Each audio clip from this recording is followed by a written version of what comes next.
Dear students, welcome to the video lecture of Mathematics class 9th, chapter number 1 and the chapter name is History of Mathematics. ठीक है, ये इसका part 2 है, यानी कि इस चैप्टर के हम आगे के टॉपिक्स को पढ़ेंगे. ठीक है, तो आज का हमारा टॉपिक है ऊर्ध्वतिर्यभ्याम विधि, और विधि को हम मेथड भी कहते हैं. ठीक है, तो इस मेथड में आपको क्या करने हैं, देखिए ऊर्ध्वतिर्यभ्याम मीन्स, ऊर्ध्व मीन्स यहाँ पर 2 वर्ड्स होंगे, ऊर्ध्व और तिर्यभ्याम. ठीक है, ऊर्ध्व मीन्स होता है वर्टिकल.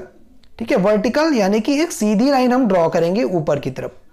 ठीक है, तिर्यभ्याम मतलब होता है क्रॉस. ठीक है, क्रॉस यानी कि कुछ ऐसा डायग्राम होगा. ठीक है, डायगोनल्स जैसे ये बनेंगे, क्रॉस बनेंगे ऐसा. ठीक है, इसको हम तिर्यभ्याम कहते हैं. तो ये दोनों साइन जो है इसमें यूज होंगे, यानी कि वर्टिकल और क्रॉस, वर्टिकल मल्टीप्लिकेशन और क्रॉस मल्टीप्लिकेशन. ठीक है, क्यों, ये विधि जो है, ये मेथड जो है आपका मल्टीप्लिकेशन के लिए यूज होता है. ठीक है, चलो अब इस पे बेस्ड कुछ हम क्वेश्चन देखते हैं. क्वेश्चन है find the following product using formula ऊर्ध्वतिर्यभ्याम. ठीक है, प्रोडक्ट मींस मल्टीप्लिकेशन, इसका मल्टीप्लिकेशन हमको फाइंड आउट करना है इस ऊर्ध्वतिर्यभ्याम मेथड से. ठीक है, कैसे सॉल्व होगा, देखिए सॉल्यूशन इसका. सबसे पहले क्या करना है, इसमें देखिए इस दोनों नंबर्स में जो है 2 डिजिट्स है, इसमें भी 2 डिजिट है, इसमें भी 2 डिजिट है. तो जब भी 2 डिजिट्स वाले क्वेश्चन रहेंगे तो हमको यहाँ पर 3 ब्लॉक्स बना लें. ये first block, second block, third block, ऐसा हमको बना लेना है. ठीक है, 3 ब्लॉक्स बनाएंगे तो इसमें क्या होंगे, 3 स्टेप्स होंगे, फर्स्ट सेकंड थर्ड. हमको स्टेप्स को किधर, राइट साइड से हमको स्टेप्स को लेने हैं.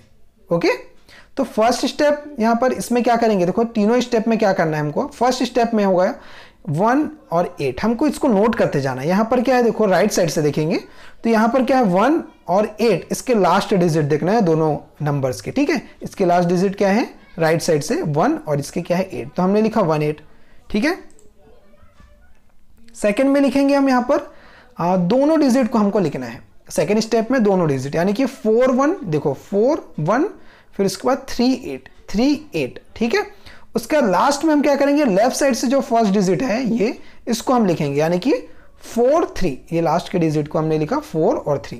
अब क्या करना है, हमको मेथड यूज करना है वर्टिकल और क्रॉस मल्टीप्लिकेशन वाला. तो फर्स्ट स्टेप में क्या होगा, यहाँ पर देखिए फर्स्ट स्टेप में आपका वर्टिकल मल्टीप्लिकेशन होगा, क्योंकि सिंगल सिंगल डिजिट दिख रहे हैं वर्टिकल. अब जिसमें 2 डिजिट आपको दिखेंगे ऐसा.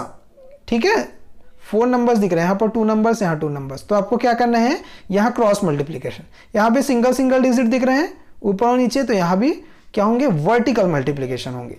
अब इसको मल्टीप्लिकेशन कीजिए 1 इंटू 8 या 8 इंटू 1. ठीक है, 8 इंटू 1 कितने हो जाएंगे, 8 1 जा 8. तो इस 8 को हम कहाँ नोट करेंगे, यहाँ राइट साइड से आपको इस ब्लॉक में आपको लिखना है. ठीक है, सेकेंड में आते हैं, इसमें आपको क्रॉस मल्टीप्लाई करना है. देखिए कैसे, 4 इंटू 8 प्लस 3 इंटू 1 ऐसा.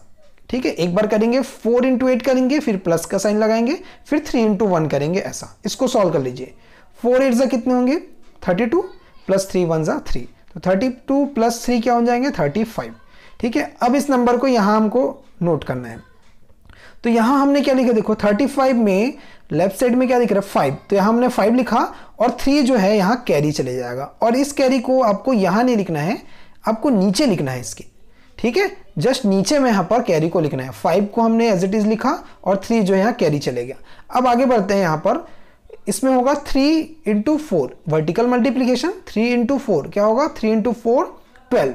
अब इसमें देखो यहाँ पर तो 12 आ गया और यहाँ पर हमने कैरी जो है यहाँ पर इसको दिया था, तो 3 प्लस 12 कितने हो जाएंगे, 15 हो जाएंगे.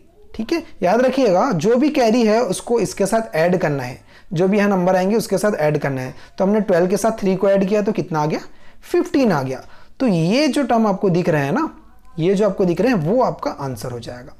क्लियर हुई बात. ठीक है, आंसर क्या है, 1558. ठीक है, ये 3 स्टेप्स आपको यूज करने हैं और इसका आंसर आपको लाना है.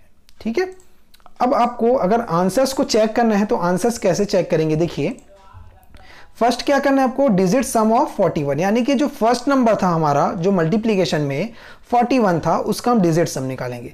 डिजिट सम आपको आता ही होगा, हमने पिछले लेक्चर में आपको डिजिट सम के कॉन्सेप्ट को क्लियर किया था. ठीक है, तो 4 1 जो है 41, इसका डिजिट सम क्या होगा, 4 + 1, तो 4 + 1 इज इक्वल टू क्या हो जाएगा, 5, तो इसका डिजिट सम आ गया 5. सेकंड में जाते हैं, डिजिट सम ऑफ 38, 38 यानी कि जो सेकंड नंबर है 38 उसका डिजिट सम, ठीक है। तो 3 + 8 क्या हो जाएंगे 11। अब ये सिंगल डिजिट नहीं है इसलिए फिर से हम इसको ऐड करेंगे, तो 1 + 1 क्या हो जाएंगे 2, ठीक है। फिर थर्ड में देखते हैं प्रोडक्ट ऑफ डिजिट सम्स, इन दोनों जो डिजिट सम्स आए हुए हैं उन दोनों का प्रोडक्ट निकालना है, यानी कि 5 और 2 का। तो 5 × 2 क्या हो जाएंगे 10 हो जाएंगे, ठीक है। अब क्या करना है, डिजिट सम ऑफ प्रोडक्ट, जो भी प्रोडक्ट हमारा आया है उसका फिर से डिजिट सम, यानी कि 10 का डिजिट सम क्या होगा 1 + 0, और 1 + 0 क्या होते हैं 1 होते हैं, ठीक है। नेक्स्ट है digit some of the answer, जो हमारा आंसर आया था अभी जो हमने सॉल्व किया था क्वेश्चन, उसमें जो आंसर आया उसका डिजिट सम, तो इसका डिजिट सम आंसर जो है ये आया था, इसका डिजिट सम निकाल लीजिए 1 + 5 + 5 + 8, तो सबको जब ऐड करेंगे तो हमारे पास आएगा 19, ठीक है। फिर 19 जो है 2 डिजिट है इसलिए फिर से इसको ऐड करेंगे, 1 + 9 क्या आ गया 10। अब 10 फिर से देखिए 2 डिजिट नंबर है इसलिए फिर से इसको हम डिजिट सम निकालेंगे, तो 1 + 0 क्या हो जाएंगे 1। अब चेक कीजिए फोर्थ नंबर और फिफ्थ नंबर में, ठीक है, फोर्थ और फिफ्थ नंबर में दोनों में वैल्यू क्या आ गई, देखो 1 आ गई, इक्वल वैल्यू आ गई। तो डिजिट सम ऑफ 0.4 एंड 5, 4 और 5 पॉइंट में देखिए डिजिट सम क्या आ गया, दोनों के सेम आ गए, इसलिए ये दोनों क्या है इक्वल है, तो हमारा आंसर जो है वो करेक्ट आंसर होगा, ठीक है, करेक्ट होगा। जब भी ये डिजिट सम इसका दोनों का फोर्थ और फिफ्थ पॉइंट का अगर सेम आता है, इक्वल आता है, तो ही हमारा आंसर करेक्ट होगा। अगर इक्वल नहीं आ रहा है मतलब कहीं ना कहीं हमारा आंसर गलत है, ठीक है। अब आगे बढ़ते हैं, अभी हमने 2 डिजिट नंबर्स वाले क्वेश्चंस का मल्टीप्लाई किए थे, है ना, नंबर्स का मल्टीप्लाई किए थे। अब यहाँ पर 3 डिजिट अगर नंबर है तो उसका मल्टीप्लाई कैसे होगा, देखिए प्रोसेस सेम वैसे ही करना है हमको, बस इसमें क्या करना है, देखो सॉल्यूशन, इसमें अगर 3 डिजिट नंबर है तो 5 ब्लॉक्स बनाने हैं, 1 2 3 4 5 ब्लॉक्स यहाँ पर बन गए। अब इसमें क्या होंगे, टोटल 5 स्टेप्स होंगे, ठीक है। फर्स्ट स्टेप में क्या करना है आपको, देखिए फर्स्ट स्टेप में स्टार्टिंग के यहाँ पर लास्ट वाले जो हैं 3 और 1, लास्ट के डिजिट्स है दोनों, उसको हमको लिखना है 3 और 1 को। सेकेंड स्टेप में 2 का पेयर बनाना है, यानी कि 2 3 2 1, ऐसा देखो 2 3 2 1, याद रखिएगा आपको राइट साइड से लेफ्ट साइड की तरफ जाना है, ठीक है। फिर थर्ड वाले स्टेप में क्या करना है, तीनों डिजिट को लिखना है, सबसे पहले एक ही डिजिट को लिखे, फिर 2 डिजिट को लिखे, अब 3 डिजिट को पूरा लिखना है। तो 1 2 3 हमने लिखा, फिर इसमें आएगा 3 2 1, यहाँ पर देखिए 3 2 1, ठीक है। अब फिर ये 3 डिजिट हो गया, अब यहाँ से लेफ्ट साइड से 2 डिजिट देखिए 1 2 3 2, ठीक है। तो हमने लिखा यहाँ पर 1 2 3 2, फिर इसका लास्ट में आएगा 1 3, ये 1 3 हमने लिख लिया।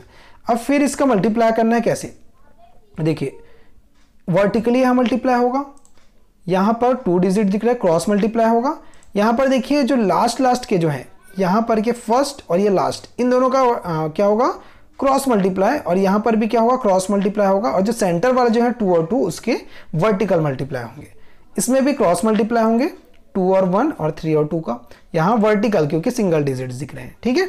अब देखिए मल्टीप्लाई यहाँ पर हो जाएंगे 1 × 3, तो 1 × 3 क्या होगा 1 3 = 3। अब इस 3 को हम यहाँ नोट करेंगे राइट साइड से, ठीक है। फिर यहाँ पर क्रॉस मल्टीप्लाई करना है, तो यहाँ होगा 1 × 2 फिर 2 × 3, ठीक है। तो कितना हो गया 1 × 1 कितना हो गया, यहाँ 1 × 2 कितना हो गया 2 हो जाएंगे, प्लस 2 × 3 कितने हो जाएंगे 6, तो 2 + 6 कितने हो गए 8, तो 8 को हमने यहाँ पर नोट कर लिया, ठीक है।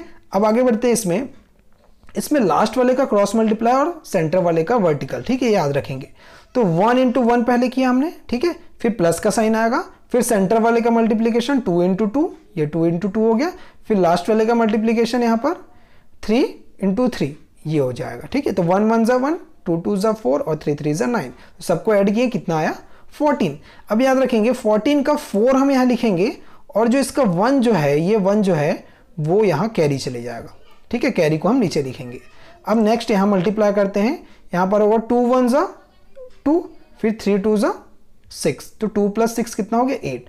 अब इस 8 के साथ ये 1 जो है ऐड हो जाएगा और हमको मिल जाएगा 9, ठीक है। अब लास्ट वाले का मल्टीप्लाई करेंगे, 3 1 = या 1 3 = 3, तो यहाँ पर 3 आ गया, तो हम यहाँ क्या नोट करेंगे 3 नोट करेंगे। तो ये जो हमारे पास आया है ऊपर वाली वैल्यू 1 को छोड़ के ऊपर वाली वैल्यू जो है वो क्या होगा हमारा एग्जैक्ट आंसर हो जाएगा, ठीक है। अगर आपको क्वेश्चन में कहता है कि इसको आंसर को भी चेक करना है, आपको check the answer of this product, तो आपको क्या करना है, जो हमने अभी पिछले ही क्वेश्चन में जो प्रोडक्ट का जो आंसर हमने निकाला था उसको चेक किया था, सेम एज इसको भी आपको चेक करने हैं, ठीक है।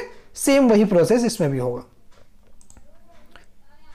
तो यहाँ एक्सरसाइज 1.3 के पेज नंबर 13 में बुक में आपको ये क्वेश्चंस मिल जाएंगे। इस क्वेश्चंस को आपको सॉल्व करने हैं उस कॉन्सेप्ट को समझने के बाद।